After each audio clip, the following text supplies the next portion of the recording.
Hello guys, good evening to all of you. Once again, welcome back on my YouTube channel Learn with Concept by Ashna Sharma. यहाँ पे हम concept के साथ पढ़ाने की कोशिश कर रहे हैं आपको। नाउ हमारा कोर्स 2 चल रहा था, कंटेम्प्रेरी इंडिया एंड एजुकेशन, ठीक है, समसामयिक भारत एंड उसकी शिक्षा।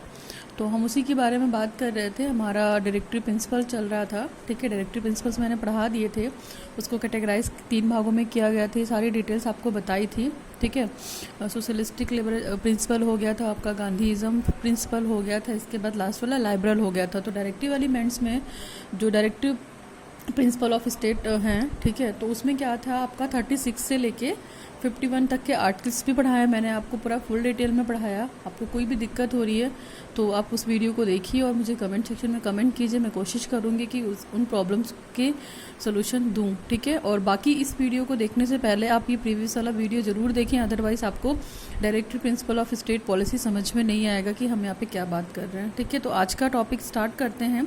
आज के टॉपिक में है directory principle of state policy.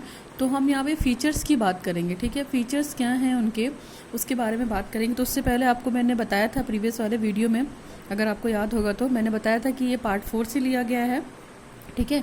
Directory principal, जिसको हम शॉर्ट में DPSP बोलते हैं, ये पार्ट 4 से लिया गया है और इसके तहत हमने आर्टिकल 36 से लेके आर्टिकल 31 तक की स्टडी की है, ठीक है, जो कि 3 शिफ्टों में था, 3 तरीके का क्लासिफिकेशन था, उन्हीं के तहत हमने ये 3 सारे आर्टिकल्स पढ़े हैं। और आपको ये भी बताया था कि जो ये DPSP का कॉन्सेप्ट आया था वो कहाँ से आया था, आयरिश के कॉन्स्टिट्यूशन से आया था, यानी कि आयरलैंड के कॉन्स्टिट्यूशन या उनके संविधान से प्रेरित है, ठीक है। तो ये मोटी मोटी बातें आप याद रखिएगा। DPSP belong to part 4, article 36 from 36 to 51, ठीक है, और फिर borrowed from the Irish constitution, ठीक। नाउ अभी हम बात करते हैं फीचर्स क्या हैं। फीचर्स इन द सेंस की कैरेक्टरिस्टिक्स फीचर्स भी बोल सकती हैं आप, कि उसकी क्वालिटी क्या है DP की, ठीक है, DPSP की। जैसे फंडामेंटल की क्वालिटी थी, कि फंडामेंटल की क्वालिटी ये थी कि आप उसको जस्टिसेबल था, यानी कि सभी के साथ न्याय का व्यवहार करेगा। बट डायरेक्टरी प्रिंसिपल के केस में ऐसा नहीं है। चलिए हम उसी को डिटेल में बात करते हैं। Features of directory principle, it denotes the ideal that the state should keep in mind while formulating policies and enacting laws. देखिए DP क्या डिनोट करता है, डिनोट ये करता है डायरेक्टरी प्रिंसिपल एक स्टेट की सिद्धांतों को, आदर्शों को, और जो स्टेट लॉ बना रही है उनको कैसे इनेक्ट करते हैं, ठीक है, और जो पॉलिसी बना रही है स्टेट लेवल पे वो क्या है। तो डायरेक्टरी प्रिंसिपल इन्हीं सब चीज़ों को बताता है कि हमारे स्टेट के सिद्धांत क्या हैं, ठीक है, और हमारे नियम क्या हैं और हमारी पॉलिसी क्या है। ये स्टेट लेवल पे है, आपको बता दूं मैं, डायरेक्टरी प्रिंसिपल स्टेट लेवल पे है, बात करता है, ठीक। नाउ नेक्स्ट है हमारा directory principles resembles the instrument of the instructions enumerated in the government of India act of 1935। जो गवर्नमेंट एक्ट है इंडिया का, government of India act of 1935, इसके तहत जो एक तरीके से डायरेक्टरी प्रिंसिपल को हम एक तरीके का इंस्ट्रूमेंट मानते हैं जो अनुदेशन के लिए यूज़ किया जाता है, या अनुदेशन इन द सेंस कि किसी भी स्टेट से रिलेटेड जो भी इंस्ट्रक्शंस देनी हो उसके लिए यूज़ किया जाता है डायरेक्टरी प्रिंसिपल। यानी कि आप अपने स्टेट में जो भी लॉ बना रहे हैं, जो भी पॉलिसी बना रहे हैं, नागरिकों के हितों को ध्यान में रखकर, नागरिकों के हितों के लिए और उनके कल्याण की बात करते हैं हम डायरेक्टरी प्रिंसिपल में। तो उसके लिए आपको क्या करना है, जो भी instrument as a instrument use करते हैं किसको, हम डायरेक्टरी प्रिंसिपल को, ठीक। ये तो हुआ दूसरा feature. Now we come to the features number 3। तीसरा फीचर क्या है, देखिए, the directory principle constitute of a very comprehensive economic, social and political programme for a modern democratic state. आपको पता है कि डायरेक्टरी प्रिंसिपल कॉन्स्टिट्यूशन का ही एक पार्ट है। जैसे फंडामेंटल पार्ट है हमारे इंडियन कॉन्स्टिट्यूशन का, भारतीय संविधान का, ठीक वैसे ही डायरेक्टरी प्रिंसिपल भी हमारे संविधान का पार्ट है। लेकिन ये क्या है, ये जो पार्ट वो कोशिश करता है कि हम जस्टिस की बात करें इन टर्म्स ऑफ जस्टिस, ठीक है। तो वो टर्म जस्टिस किस टर्म में होगा, इकोनॉमिक होगा, यानी आर्थिक होगा, सामाजिक होगा और राजनैतिक होगा। तो जो हमारा डेमोक्रेटिक स्टेट है, जो एक मॉडर्न स्टेट है, वो डायरेक्टरी प्रिंसिपल के तहत लोगों के हितों की बात करेगा, यानी कि नागरिकों के हितों की बात करेगा, उनके कल्याण की बात करेगा, उनको पावर देगा, इस तरह की चीज़ों के बारे में बात करते हैं। तो यहाँ पे हम जस्टिस के टर्म में बात करें, आपको बताया था मैंने जब आपको प्रियम्बल पढ़ाया था, फंडामेंटल राइट्स पढ़ाया था, DPSP डिटेल में पढ़ाया था, तो बताया था आपको कि जो जस्टिस है हमारे केस में, अगर सोसाइटी में देखा जाए यहाँ पे, तो सोशल और पॉलिटिकल एंड इकोनॉमिकल वे से है, ठीक। Okay, now we come to the directory principle are non justiciable in nature. आपको पता है कि ये नॉन जस्टिसिएबल है, और फंडामेंटल आपको पता है कि वो जस्टिसिएबल है। ठीक है, तो जस्टिसिएबल, नॉन जस्टिसिएबल का मतलब है कि इसको कोर्ट में लागू नहीं कराया जा सकता है ना। जैसे नागरिकों की बात करते हैं, तो अगर नागरिक को किसी लॉ पे ऑब्जेक्शन है, किसी पॉलिसी पे ऑब्जेक्शन है, तो वो उसको कोर्ट में जाके लागू नहीं करवा सकता। लेकिन फंडामेंटल के केस में क्या है कि इसे कोर्ट में लागू किया जा सकता है, और डायरेक्टरी प्रिंसिपल को कोर्ट में लागू नहीं किया जा सकता है।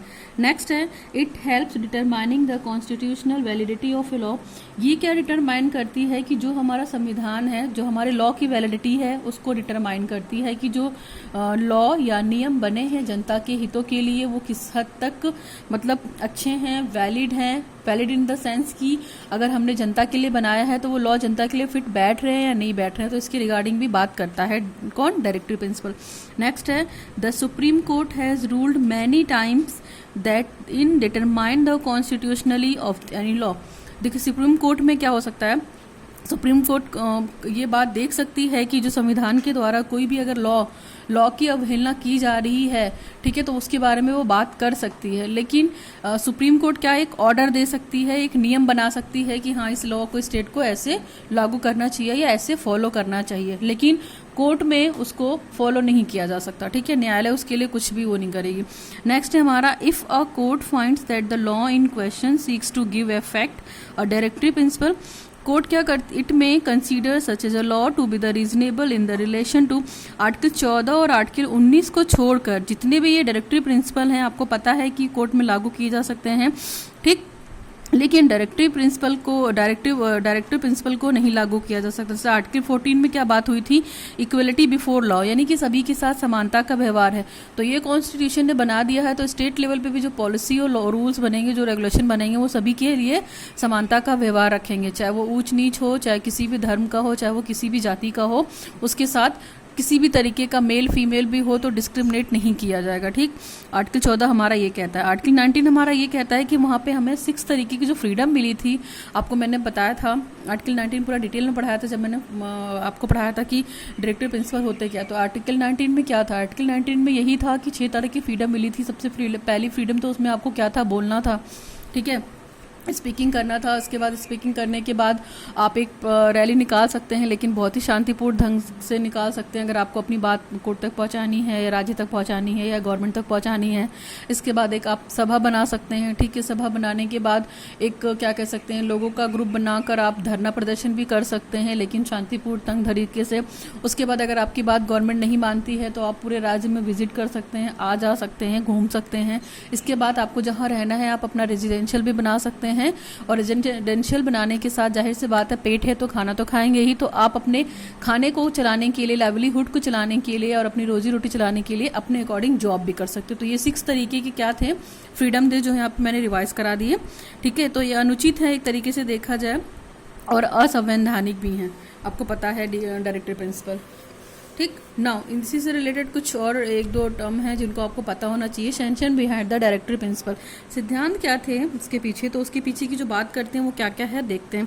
पहला है the framers of the constitution, जो संविधान के विधायक मतलब बनाने वाले थे, जिन्होंने संविधान को फ्रेम किया था, तो they made the directory principle non justifiable. Directory principle को उन लोगों ने नॉन जस्टिसिएबल बोला और नॉन इन्फोर्सेबल बोला। यानी क्यों बोला, लीगली तौर पे बोला कि हम जब इसको कोर्ट लागू ही नहीं करेगा, ठीक है, कोर्ट जब लागू ही नहीं करेगा तो हमारे लॉ बनाने का फ़ायदा क्या है। मान लीजिए हमें किसी लॉ से दिक्कत है, या कोई लॉ हमारे लिए जो बनाया गया है उसका बेनिफिट हमको नहीं मिल रहा है, तो हम कोर्ट में जाकर कुछ भी नहीं कह सकते हैं, और ये एक तरीके से सभी के साथ न्याय की बात नहीं करता है। ठीक है, नॉन जस्टिसिएबल, अन्याय।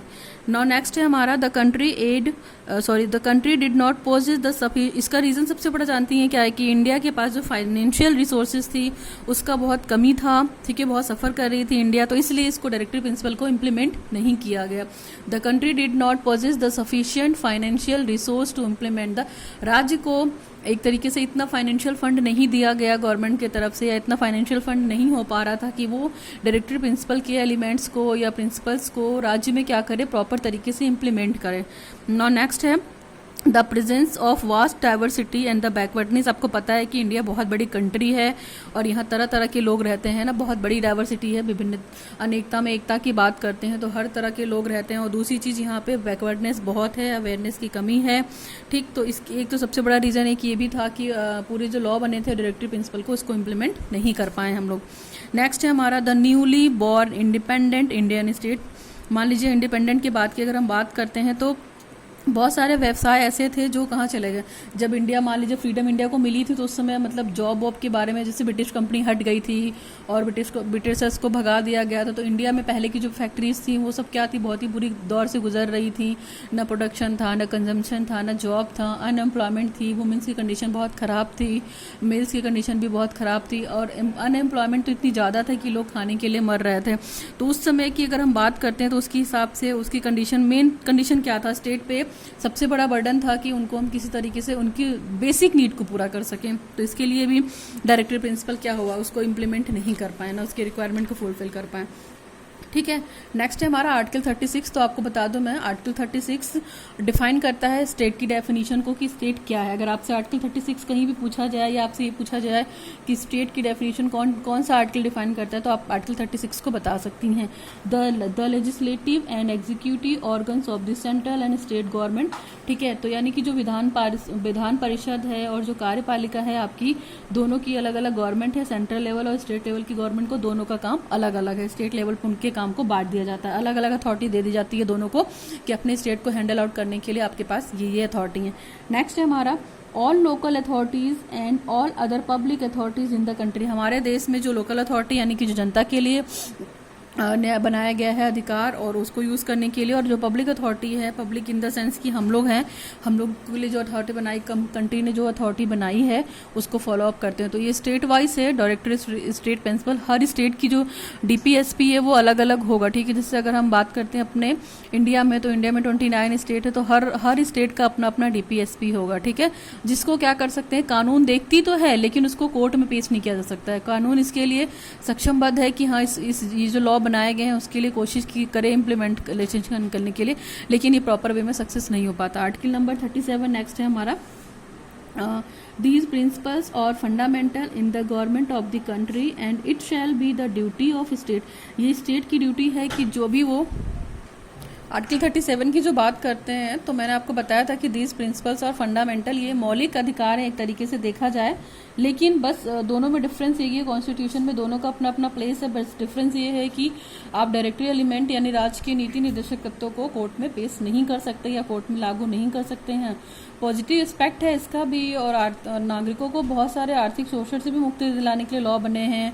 लोकहित की बात करते हैं, पावर भी दी है नागरिकों को, सामाजिक स्थिति में सुधारने में भी हेल्पफुल है, बट यही डिफरेंस है कि हम उसे कोर्ट में पेश नहीं कर सकते हैं। ठीक, बस तो ये पर्टिकुलर स्टेट की ये ड्यूटी होगी डायरेक्टिव प्रिंसिपल बनाते वक्त या लॉज या पॉलिसी बनाते वक्त कि वो जो समाज में है उनके हित के बारे में बात करें। ठीक है, पर्टिकुलर ये हमारे देश की कारण थे, तो इसके लिए इसके बारे में अगर हम बात करते हैं तो ये क्या है, प्रत्येक स्टेट की ड्यूटी है कि वो इन ड्यूटीज़ के बारे में जितने भी नागरिक हैं जो अवेयर हैं इससे, उनके बारे में उनको बताएं। तो that is more all about the sanction behind the directive element and directive elements के फीचर्स से। प्लीज़ वीडियो अच्छा लगे तो लाइक कीजिए, शेयर कीजिए, सब्सक्राइब कीजिए मेरे चैनल को learn with concept bye Archana Sharma. Thanks for watching the video. Now signing off, Archana Sharma.